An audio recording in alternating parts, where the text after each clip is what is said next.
Thank you, Mr. Speaker. Mr. Speaker, the previous Liberal government had over a decade to help Ontario prepare for the impacts of climate change. Instead, Mr. Speaker, it created a carbon pricing scheme that would have sent almost $500 million Ontario dollars to California and Quebec by 2020. The Liberals' own Environment Minister said that their 2017 carbon pricing scheme was not a real solution to addressing the country's emissions.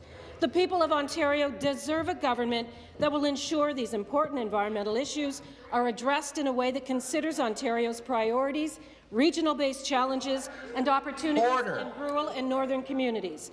Mr. Speaker, I know the ministry recently celebrated the 2-year anniversary of its Made in Ontario Environment Plan. Can the Minister of Environment, Conservation Parks share with the House how the government, unlike the last Liberal government, is actually protecting air, land and water? The member for Scarborough-Guildwood will come to order. The member for Orléans will come to order. The Minister of the Environment, Conservation and Parks will answer the question. Very much, Mr. Speaker, and thank the member from Flamborough-Glanbrook for that question. I know it's really hard for the members of the Independent Party to understand the truth of what really occurred, Mr. Speaker, but our government is committed to protecting and conserving our environment. We want to ensure that Ontario's natural beauty can be enjoyed for generations to come. And thanks to our blueprint, the Environment Plan, and the strength of our relationships with many of our partners, we've made considerable progress over the past 2 years. Mr. Speaker, some of the accomplishments are finalizing Ontario's emissions performance standards for large industrial emitters to ensure polluters are accountable, transitioning Ontario's Blue Box to a producer responsibility model, and, Mr. Speaker, becoming the first province to require fuel suppliers to increase the amount of renewable content in the regular grade gasoline to 15%. Mr. Speaker, unlike the previous government, we recognize there's an important symbiotic relationship between supporting a healthy environment and a healthy economy. Both can be done, and our progress is proof of that, Mr. Speaker. The supplementary question. Thank you, Mr. Speaker. And when it comes to the environment, there are no quick fixes. The environment is simply not a static thing. It doesn't make sense for anyone to advocate for a plan that doesn't adapt to emerging issues and trends, or one that does not address the real-time needs of this province.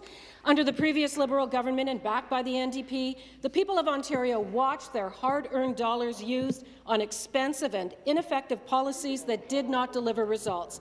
Ontarians expected the previous government would have brought forward environmental policies that were effective. Unfortunately, that's simply not what happened. Mr. Speaker, now more than ever, the pressures of COVID-19, it's important that we have clean air to breathe, safe water to drink, and well-protected lands to enjoy. So will the Minister of the Environment, Conservation and Parks commit today that this government will implement effective and affordable solutions so that the environment is protected now and into the future? Minister of the Environment to respond.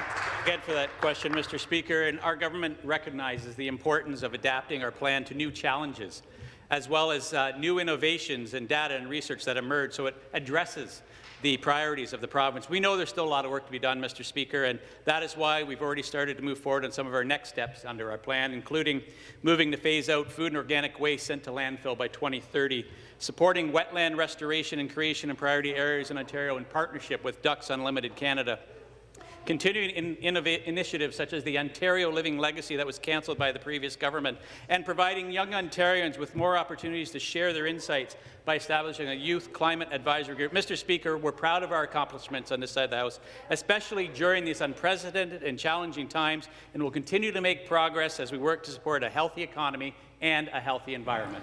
Thank you very much.